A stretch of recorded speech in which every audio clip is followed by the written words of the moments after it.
Perhaps you've seen that the dihedral group 4, 6 and the symmetric group on 3 letters they're isomorphic. Moreover, D8, I guess this is D8, dihedral group of order 8, can be written like this. So what we're saying here is that these dihedral groups, which we normally write in terms of like R's and F's, we can also write in terms of permutation. So that's like an R and an F. We can write these in terms of permutations. And that's not an accident. If you have a finite group, then G is isomorphic to some subgroup of some symmetric group for some integer n. And we can even tell you which n to start looking at. Theorem that we're going to work at.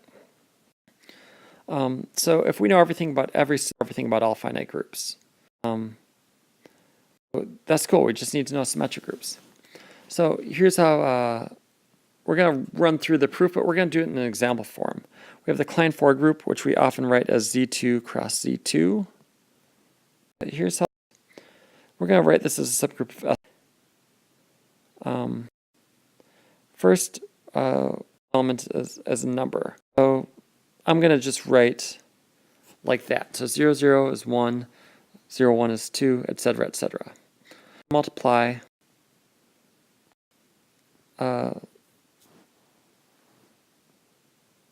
I'm going to find an isomorphism, or I'm going to find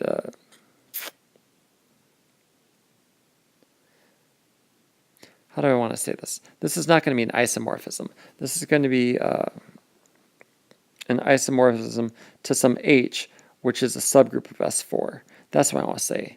So we're going to find an isomorphism to a subgroup of S4. That'd be correct. And why S4? Because the order of the group is. Let's look at how we're going to do this. We're going to define this isomorphism element by element. We need to, for sure, 0, 0 to E, to the identity of the symmetric group. That's fine. So for everything else, we're going to use our numbering system. We are going to add, first of all, to see what happens to 0, 1, we're going to add 0, 1 to the right side of all elements.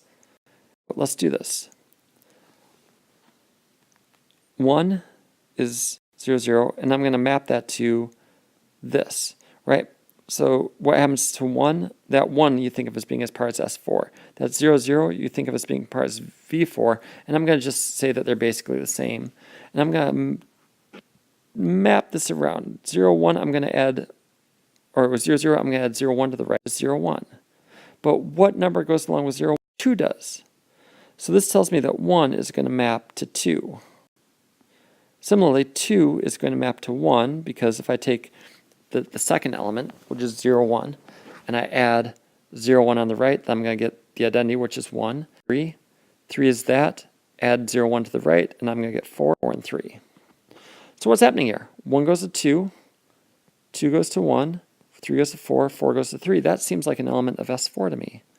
Permutation. Get this permutation.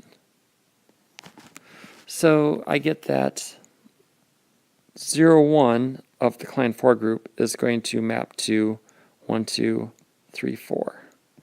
And we can keep. So that's how we get our first mapping. Do a similar process. This corresponds to the number 3. And I'm going to add 1, 0 to the right of all them. So 1 maps to 3 because I multiplied 0, 0 on the right by 1, 0, and then I translated to my different numbers.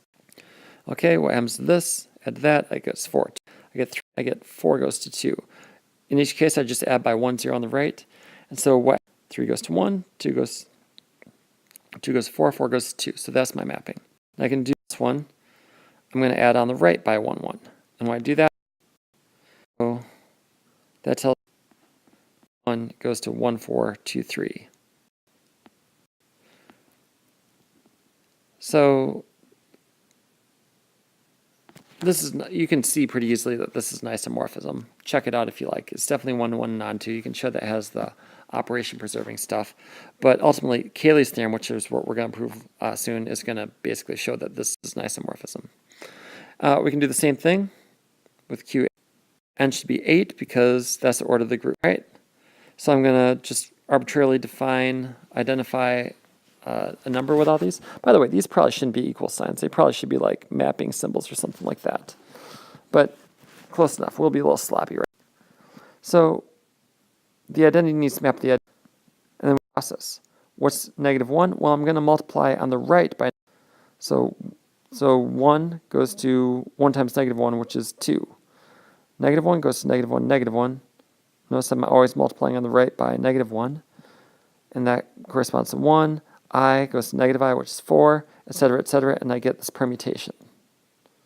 Because 1 goes to 2, 2 goes to 1, so that gives me that part. 3 goes to 4, 4 goes to 3, that gives me that part. So same thing for I, the exact same process. Just multiply on the right by all the i's, and I end up with that. -I, j for everything. So we have that the quaternions is isomorphic to this subgroup. Again, I haven't shown that this is isomorphic, but I'm just showing you the process. So, and this is the exact idea of the that the following proof is going to do. We're going to just multiply on the right, and this is Cayley's theorem. It says that every group, whether isomorphic or finite, is isomorphic to, or every group, whether infinite or finite, is isomorphic to a group of permutations. And so the corollary is if you have a finite group, then you're isomorphic to a subgroup of, right? That's the finite. And the proof of the corollary is exactly the same proof as Cayley's theorem. It's a corollary. There's no difference. All right, so here's the proof. So you've basically seen these ideas already in examples. This is just kind of a generalized version. Group, and then what I'm going to have 3-part. I'm going to define, and I need to prove that the permutations form a group under function composition. I've seen that already. And what I'm going to do is I'm going to define T of G is I'm going to multiply, on the left apparently. I'd rather multiply on the right, but oh well. By G. So we saw this before. We started off with multiplying on the right. Apparently I'm going to do it on the left here. So this would be T of 1, 0 of X was this process right there. And then these are going to be permutations from G to G. And these are the elements of the permutation, one and non-2 functions. So are they really? Well, let's prove. Well, let's suppose that we have these two things being equal. That means that definition, gx equals g. Well, I can multiply or think about cancellation. That means that x equals 1 to 1. Now we can prove that they're onto. All right, well, let's, in G. How can I map to G? How can I map to Y? Well, I can just input G. So plug Y, and I get Y. And that's what I was aiming for. So all these T of G's are permutations. So they're permutations, and what we're going to get is the original group G is going to be isomorphic to the set of these things, which are just fancy. I'm going to prove that they form a group. So let's check the group axioms. Does it have an identity? Sure, it has the identity, because G be the identity E.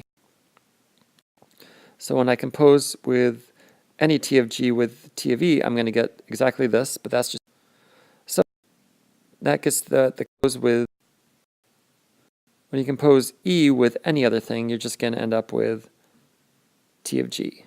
So T of E is the identity. Inverses. Let's see. So I'm going to claim that the inverse of a permutation is just, well, use G inverse.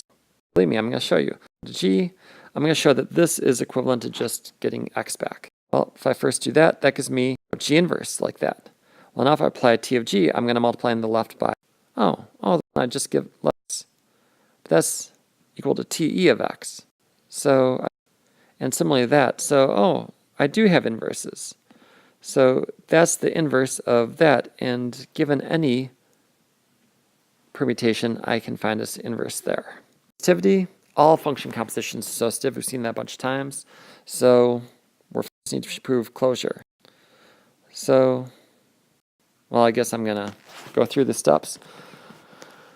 So who really cares? These could be anything with reasonable domains and ranges. Go through the steps, F means, fill it out, and you get that F composed with G composed with H equals F composed with G, and you get associativity. Now I'm going to prove that that's closed. Hi. Oh, yeah. So I'm going to compose these and show that I get another permutation. Let's find out what happens. This is equal to, by definition, it's TG of HX. And now when I apply this map, I'm going to just multiply. Oh, well, I can just use this to get that GH. I get closure. So I have that the permutations form a subgroup. So I'm going to call that script T. I have an isomorphism, the original group to T. So let's do that. It says now I'm going to define phi of G to be equal to T of G. Isn't that nice? So I need to show and so let's suppose I have this by definition that this is true for all x. That tells me I get that cancel whatever the x is, and I get that G is equal to H. So that means my inputs were the same. So now I need to pick an element, pick a typical element of T, and we're going to find a typical element that has the form G. And so phi of G is equal to T of G. So phi is on 2. Now the last thing I need to do is homomorphism. So that this is a homomorphism. Well, what can we do?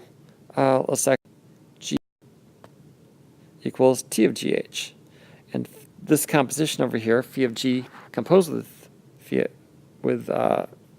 of H, is going to be exactly that composition. They're going to do the same thing. Look, the GH times F. Oh, but I can use associativity to get G of H is equal to G of TH of X, because that's exactly what TH does. G, like C, which equals the composition. H is going to equal the composition. And we get a homomorphism. So that was good because, and G is isomorphic to the set of permutations that I call T. So Cayley's theorem is true. Isn't that nice? Thank you, we're done.